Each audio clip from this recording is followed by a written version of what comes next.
Hello there. I've been posting videos on YouTube for a couple weeks now, and I have to say I'm delighted with the view counts, the likes, and the feedback I've been receiving. I wanted to put this video up because I realised there may be some of you out there who would like to do what I do or would like some advice on how to get started in sim racing. And I appreciate, since this is a tiny YouTube channel, your question will be one of a couple dozen rather than one of thousands. So compared to the big racer YouTubers out there, your question has a much higher chance of being answered. I put the question out there a couple of days ago on my Instagram, Facebook and Twitter, and I've had a few more questions than I expected, and I am elated with the response. Most of the questions came via Instagram, although quite a few were just, do you want to see my... accompanied by a photo of a gentleman's sausage. But thank you to those who asked real questions. Since they are asked by more than one person, rather than quoting specific names, of which some I just can't remember, I figured I'll just standardise them and attribute them to some obscure Formula 1 drivers from the 1990s. Fabrizio Barbazza asks, will you be planning more trips to other real-life tracks? I hope so, yes, Fabrizio. Brands Hatch is the only track circuit I've been to, but I hope to rectify that soon. I've been going there since before I was born, actually, so that means I was there. Well, my mum was pregnant with me when my mum and dad went to see Mansell win at Brands Hatch in 1986. Say I was born about 4 months later. I would love to see a proper Formula 1 Grand Prix at Silverstone, of course, but I also have a particular bucket list item, which is to go and see the Indy 500. Hopefully to see Alonso win it, but we'll see.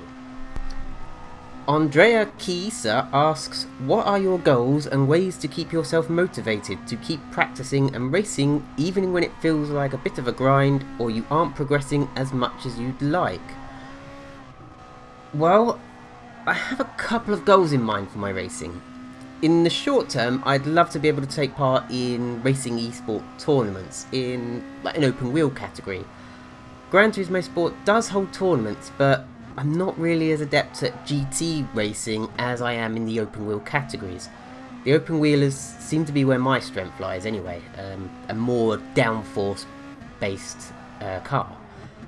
How do I keep motivated after grinding and not making progress? Apart from sulking, drinking a cup of tea and eating, I generally step back and do something else. Often I'll invest my time and energy into something creative and maybe sleep on it before returning back to iRacing. Giovanna Amati asks, is iRacing more bearable after the MX-5 stage? I gave up because of other people, but I kind of miss it. Yes, absolutely. This is something I hear a lot around the sim racing forums, and yes, the MX-5 rookie category can be horrible. It's a slow and generally unresponsive car, especially compared to the category you've likely joined iRacing to drive, but I do have a bit of advice on getting out of the rookie category as soon as possible. Firstly, it's difficult, but you need to forget about winning, for now. The rookie class is full of just that, rookies. They're likely going to be off the track, missing their braking points and absolutely rear-ending you. They're also very likely to go absolutely Daniel Kvyat on you and launch overtakes from 100 feet back, just slamming into the side of your car.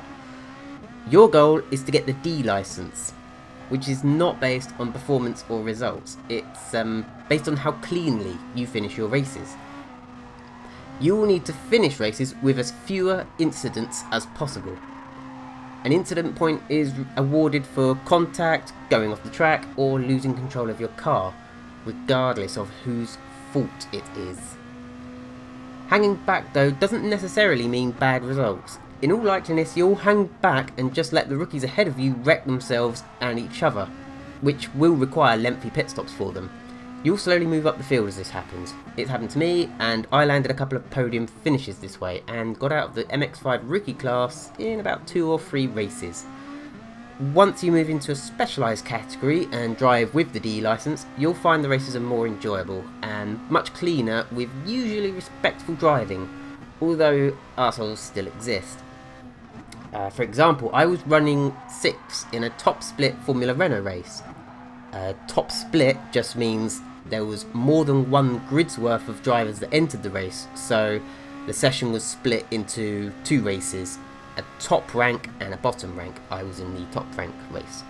It was lap 10 out of 20, I think, with lap times around 1 minute 43. I came up behind some back markers, and these drivers had obviously been involved in a lap 1, corner 1 accident further down the field. iRacing is clear. It is the responsibility of the car behind to overtake, and the lapped car does not have to let you pass, but the driver being lapped must make all reasonable actions to facilitate a safe overtake. I still come across drivers who don't pay attention to the blue flags. It's always annoying to come up to a driver and know that you'll be right up their arse when you get to a series of corners rather than down a straight. One driver recently, I won't name them, was particularly annoying.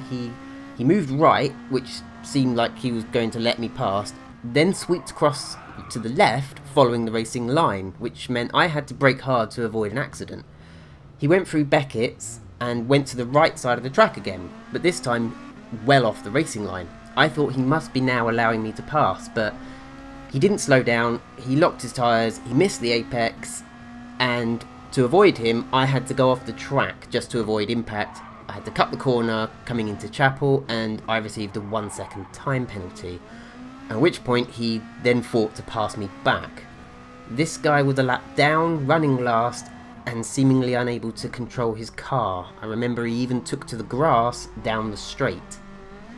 Another guy a few laps later slowed down on the start-finish straight of the old Silverstone to let me pass, but he didn't slow down enough and essentially parked his car right on the apex of Copse, meaning I had to run wide and again use the runoff area. That was the second out of my 2 incident points of the race, which was very frustrating. I mean, I was lapped in my first ever Formula Renault race. I tried to avoid someone who had spun, and I could have gone left or right.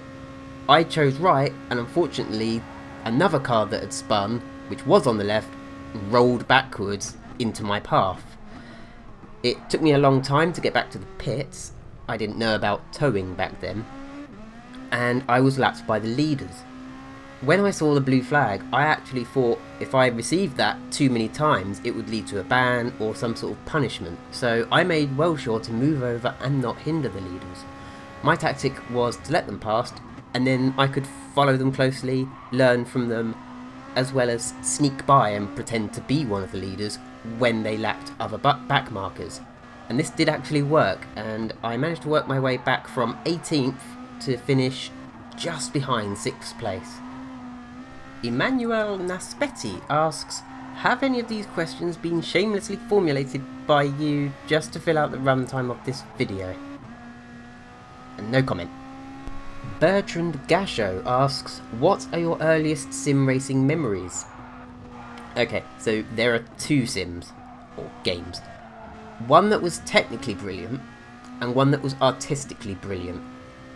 One of these is a well-known classic, and one is a much more niche product that maybe only hardcore sim drivers may know if they grew up in the 1980s. So the technically brilliant sim was Jeff Crammond's Grand Prix. It was a full 3D polygonal sim racer well before Sega's Virtua Racer came to Mega Drive and 32X. Grand Prix came out, I believe, on the Commodore Amiga, the Atari ST, which is the version I owned, and it probably came out on PC for DOS. It had a full field of 26 cars, each coloured to match the real-life Formula 1 cars of the grid that year, which was 1991, with the helmets to match even. Although due to licensing not in place, they weren't able to use real team or driver names, but these were just editable text boxes, so you could type in the real names if you wanted. Or, as I did as a kid, just typed in my friend's name as all the other drivers. I suppose I have better memories of the sequel, Grand Prix 2, because that had overall improved graphics, textured cars, with accurate 1994 liveries, and was officially licensed by the FAA, but that's not quite as early a memory as Grand Prix 1. Now, the artistically brilliant racing game was Sega's Super Monaco Grand Prix, of which I played the Mega CD version. My cousin was one of the few people in the world to actually own a Mega CD, and I'd always play that and Sonic CD when we went over to visit my aunt and uncle's house. I loved the 2D aesthetics, the bright colours, the much faster paced action, but especially the progression system. I don't think a Formula 1 game would do this again until 2010 when Codemasters took over the F1 licence, but Super Monaco was the only game in my memory that forced you to start in one of the slower teams, essentially a Minardi. You couldn't just pick the best car and go on to win. The only way to get to drive the McLaren, which the game called Madonna, was to challenge other drivers, set them as your rival, and beat them twice on the track. If you beat them twice, you would take their seat in the team. Likewise though, if another driver challenged you twice and you lost, you'd be demoted to their team, usually a lower running team, and they would take your seat. Also, the music in the menus really kicks ass. Vincenzo Sospiri asks, is it more comfortable driving with a steering wheel as opposed to driving with a normal gaming controller? It's much easier to race with a wheel and pedal set. You can certainly set a good lap with a joypad, but having a wheel makes it easier to be consistent. It also means you can have smooth steering inputs rather than twitching around the track, because pressing left takes you too far left and then pressing right again takes you too far to the right when you're just trying to go down straight. Stefano Modena asks, I keep spinning in iRacing. It's much more difficult than other sims. How do you stop this? Yeah, I noticed this immediately, and for a long time it really put me off iRacing, but there are ways around it. The first thing I did was I moved the brake bias forward from 50 to 60. On the cheaper pedal set, this prevented the rear wheels locking and sending me into a spin. Ideally, you'll want to have a more expensive pedal set that has a load cell for the brake, so the amount of brake applied is based on the pressure you apply and not the distance the pedal has travelled. Secondly, you want a good setup. You can find some free setups sometimes on iRacing Setup Sync by a guy called Nick Thyssen, but this site is a bit up and down, and I think they've got some server issues as well as some legal issues surrounding the copyrights because of the setups being shared. Essentially, setups you pay for from specialised setup websites aren't really allowed to be shared as per their terms and conditions. If you just gave them away for free and shared them, then nobody would go and buy them or buy the subscriptions. If you're in a league or really looking to eke out every tenth of a second, it may be worth looking into the paid setups that are created by experts every week to match the circuit of the official league in iRacing. Some sites that provide these are Virtual Racing School, Pure Driving School, and OS Racing. I've only used Virtual Racing School so far, but I think they're all about $5 a month. Now, these may not be perfect for your driving style. Personally, I find VRS setups quite twitchy, but they provide a good base to work from. Whilst they may not suit your driving style exactly, they are tried, tested and proven with analytical and video data to show their lap time capabilities. Massimiliano Papis asks, are you a man or a woman? Your mascot picture looks like a woman, but your voice is kind of deep. Okay, I'll answer this one this time because it's worded a bit more politely. I was born male, I've transitioned to female. It's something I like to be quite open about, and I'm comfortable talking about it. I know this may mean some of you may see me now in a certain way, but I hope that generally my driving on the track will do the talking. I certainly don't want to be given any race drive purely based on the basis of ticking a politically correct diverse box for a company that might once a year put a rainbow on its logo. I want to get into motorsport purely on my ability, be that driving or even sort of with a design, animation, creative, marketing work. Philippe Alio asks, what's the fastest car you've driven in real life? A couple Christmases ago, my parents bought me a supercar experience package. Or it could have been for my birthday, I'm not sure, because my birthday and Christmas are only 2 days apart from each other. Essentially, it gave me the chance to drive a couple of supercars for about 10-15 minutes each. The cars included Ferrari California, Lamborghini Gallardo, Aston Martins, Audi R8, BMW i8, the McLarens, and some cars had extra costs because they were like premier, like the McLaren.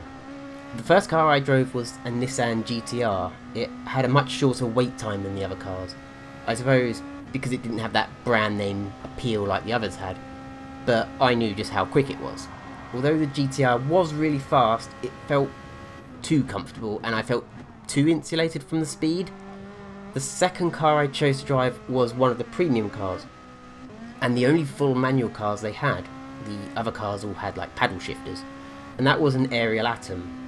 This car was much more my kind of thing. It's lightweight, raw, open wheeled. The sensation of speed was much more apparent, and one thing I noticed was other people were pootling around the track leisurely, being very careful and getting the most out of their 4 laps in the car. I was a bit different. I was immediately trying to drive it like a race car. I'm not going to say I was as fast as the instructors were, because clearly I wasn't.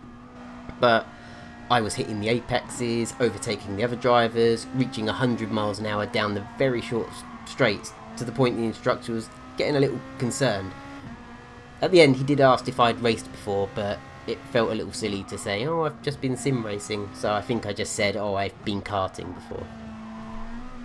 Fabrizio Barbazza asks, do you use a direct drive wheel? No. At some point I would love to have one, but they're very expensive, and at the moment I'm in between jobs.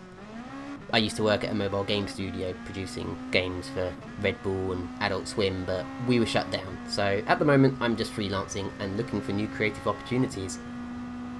Hint hint.